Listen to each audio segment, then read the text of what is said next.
feel as if today's video is going to split people's opinions. Football pundits, let's rank them from worst to best.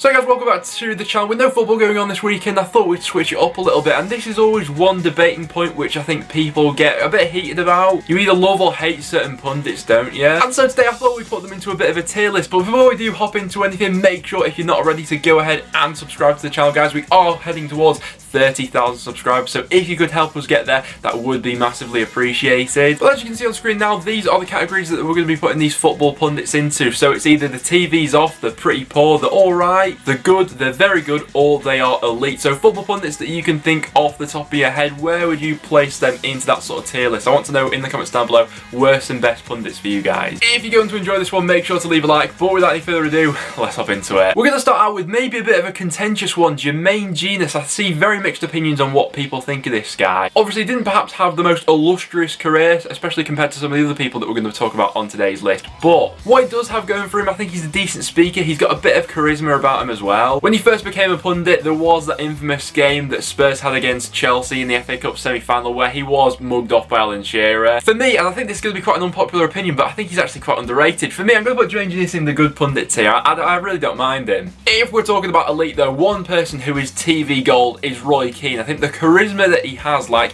he makes other pundits better. Like, if Michael Owen's in a room with Roy Keane, suddenly Michael Owen gets more interesting. That's the power that Roy Keane has. You'd think that Sky had rinsed Roy Keane enough on the YouTube channel and having like heated debate in the title or whatever, but every time he's on, he delivers, doesn't he? And whether you agree with his points or not, you're hanging off every word he says. Roy Keane is a top tier pundit, and I'm not having it any other ways. From one Man United legend to another though, we then go to Paul Scholes, who I think proves that being a good player doesn't guarantee you're going to be a great pundit. He's on BT Sport quite a bit, and half the time just doesn't look like he's that bothered being there. He's just a little bit too dry and drab for my liking. He's not particularly charismatic, and he never really comes out with anything groundbreaking in terms of the punditry side of things. For me, Paul Scholes, poor pundit. Raising the charisma levels back up though, we then go to Ian Wright, who just in general seems like a nice person, which I think helps. I think he breaks down games well, and in a media which is dominated by former United and Liverpool players, Ian Wright offers something a little bit different from Arsenal. And I also think he can deliver both sides of things quite well. You know, he can be funny and have a laugh, and on the other side of that, he also makes some good points which he articulates well. For me, Ian Wright, very good pundit. Then we get to another one of the BBC favourites, that is Martin Keown. He's done a lot, isn't he? I'm pretty hit or miss on this one, to be honest with you. I think that he is tolerable, albeit can use one too many cliches sometimes. But he is watchable, and he is someone that I would listen to what he has to say. For Martin Keown, I'd say he's an alright pundit. After that, we then get to Ashley Cole. Now, I think it's important here that we separate the player from the pundit. Ashley Cole, wonderful left back. As a pundit, not so much. He was on the England coverage last night, and he's just a little bit too sort of lackadaisical with the stuff he's saying, and he just doesn't sound all too interesting, to be honest with you. He was on the England coverage last night and stood between Roy Keane and Ian Wright, who have got charisma for days. Ashley Cole stood out like a bit of a sore thumb. For me, poor pundit, I'm not a big fan. From one left back to another, we then get to Patrice Evra, who's very much the opposite of Ashley Cole. I don't think you can make an argument that he's uncharismatic. I think Evra's good value for money when he's on TV, albeit he does sort of say things before he thinks about them, I think it's fair to say. He can be quite an emotional pundit, especially when talking about Man United, can't he? And that is good to a certain extent, although sometimes you do need to distance yourself perhaps a little bit more. For me, Patrice Evra, he's an alright pundit, albeit he's a good value for money on TV. And speaking of Patrice Evra, one pundit who I thought got the better of him in a debate a few weeks ago was Jimmy Floyd Hasselbank. Made some really good points for me, comes across very well also. I think he keeps his views fairly balanced, and he also speaks quite well. I think it's also an interesting insight when a player's been obviously both a player and a manager as well. I think in my opinion he knows what he's talking about. For me, I'm going to say he's a good pundit. And then we get to Michael Owen, who, he's good at a lot of things, but being a pundit,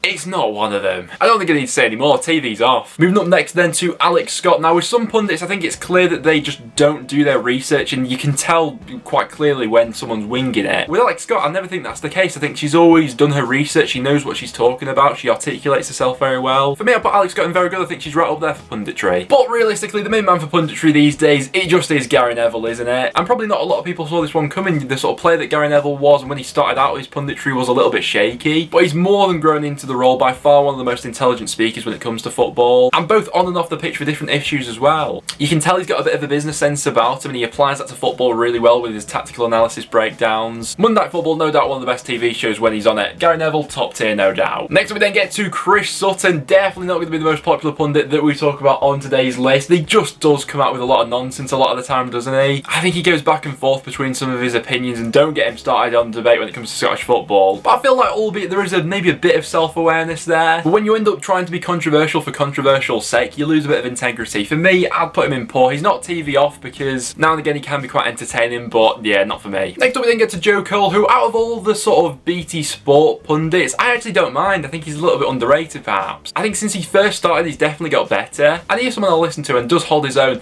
in debates and things like that. So for Joe Cole, I'd say he's a good pundit. Next up then to Robbie Savage. I think he's going to have to be joining his mate Chris Sutton in his category. For Robbie Savage though, you do feel as if there is a little bit more sort of self-awareness there about him, but you do get the feeling that every now and again he's roped in to sort of just say something controversial to get the attention up, and because of that, yeah, I'm not the biggest fan. But one pundit that I'm really not into is Steve McManaman. It's the fact that BT roll him out for absolutely everything, all of their Champions League coverage. He's absolutely all over it. Like for Sky, Gary Neville's very much their main man, and that's fine to be pushing him because he's great at his job. But who at BT decided to give this guy so much airtime? To be fair, I actually think he's a better pundit than he is co-commentator, and that's saying something, because when he is on co-commentary, I just can't listen to it. Steve McManaman is TV off category. Next up to probably for me the most underrated pundit in the game, and it's a shame that he's not doing it anymore, Liam Rossini. Now obviously you know me as a Championship channel, I've watched a lot of like Sky's coverage of the EFL and things like that, and Liam Rossini was absolute dynamite when he was on TV. I think as insightful as they come, he never really showed any bias towards anyone. He dealt with facts, and you could very much tell that he'd do his research on things. From any of the 24 Championship clubs, you could just tell that there was a real understanding there. And obviously most recently he's been focusing on his coaching at Derby County, and so he's not actually been on the TV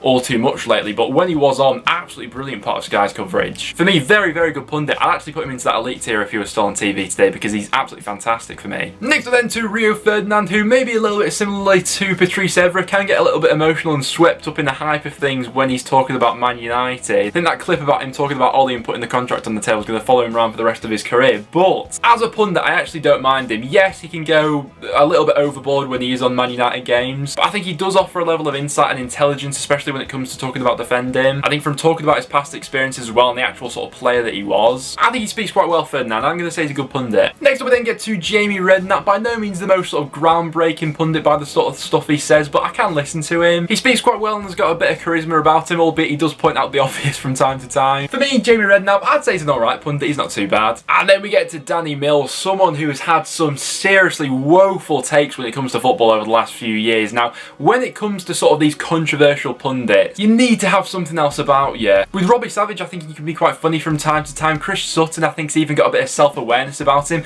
With Danny Mills, though, he's just got nothing else going for him. The TV is very much off whenever he pops up. Next up then we get to Micah Richards, who I definitely say has grown in popularity. He seems to be absolutely everywhere at the moment, doesn't he? On BBC's, on Sky as well, but one of the youngest pundits in the game at the moment, only 32 years old, and does provide a bit of insight into what it's like being sort of a modern day player. You know, with a lot of these pundits that we talked about so far, being from like older generations and things like that, you can lose touch of the game a little bit. But for Micah Richards, I think he's a bit of a breath of fresh air, really. He offers something different. I think depending who he's actually doing punditry with, he can actually bounce off a lot of different personalities quite well. For me, I'd say Micah Richards is a good pundit. He brings good energy to the studio and I think comes out with some decent stuff as well. Next up then, we got Graham Souness. I feel like he's going to be one who you're either going to absolutely love or you're absolutely going to hate. Very much your sort of cut and dry, bread and butter, back to basics sort of pundit, isn't he? And he is one from the older generation who, to be honest, I'm a little bit mixed on, really. Sometimes I do think he can come across as maybe a little bit out of touch, but albeit he does speak quite well and you can see he does have an understanding of the game. I'd say he's an alright pundit, albeit he does hate Paul Pogba. Next up then to another Liverpool legend in Jamie Carragher. Now, he loves an anecdote about how he nearly won the league that season Luis Suarez came in and the impact he had on that Liverpool dressing room. However, I think Jamie Carragher's quite good. I think that in terms of tactical analysis breakdowns, it's a lot better than a lot of people first thought he'd be when he first joined the Monday Night Football Sky team. And with Gary Neville not doing Monday Night Football as much anymore, it is usually sort of Jamie Carragher who's carrying it. So for me, for his insight, I'd say he's a top tier pundit. Next then to Owen Hargreaves, who don't really get to see all too much of on TV. BT Sport wheel him out whenever United have got a UEFA Champions League game, but apart from that, he's not really on too much coverage. Whenever he is on though, I think he's alright. He's quite balanced with the views he holds. Still having one of the most confusing accents to date. It's a blend of absolutely everything. But as pundits go, I don't mind him too much. I'd say he's alright. Next then we go to Eni Aluko, who I can't lie, I'm not the biggest fan of, not for me personally. I thought a tweet a few weeks ago about pay-per-view in the Premier League still being like £15 came across as a little bit out of touch. As far as punditry goes, not for me, poor. And then we go to Steve Nicol. Now, if you guys don't know about Steve Nicol, he's on ESPN's coverage, and every once in a while on my YouTube feed, I'll see an ESPN video pop up, and I'll think, oh, I'll click on that, see what he has to say. Oh, and he just comes out with the most outrageous takes when it comes to football. I think he's another one who sort of does it for shock value, but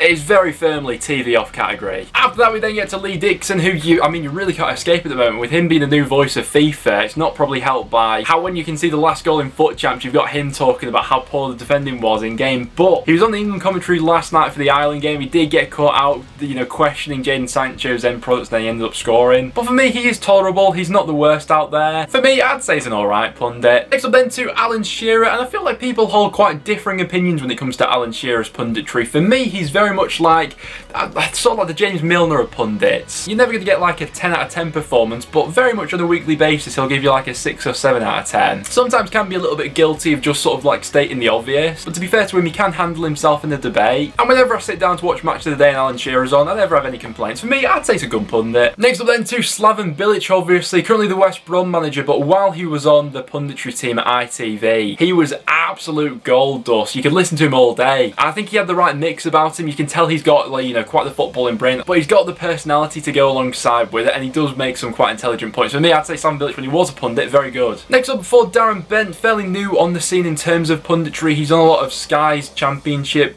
coverage at the moment. It's tough because everyone's always going to compare him to like Liam Rossini, who's the main guy prior to him. He also does quite a bit now for TalkSport as well. I'd say he's alright. Garth Crooks up next, the main man for BBC's Final Score. This one, no, I can't be having this one. He'll come out with some just outrageous takes as well, which aren't really backed up by anything. I remember last season, after a few games, he was certain that Sheffield United were going down. He was quite dismissive of them, actually. For me, the TV's very much off. And then we'll finish the day off with a bit of Sol Campbell, I think. Obviously, he pops up on Sky every once in a while, and this clip gets me every time. So do you see Brazil-Belgium here? Brazil-Belgium, yeah, for sure. Okay. I see Brazil-Belgium. Okay, so from that game, who's going through to the semi-finals in St. Petersburg from Brazil and Belgium? I think France.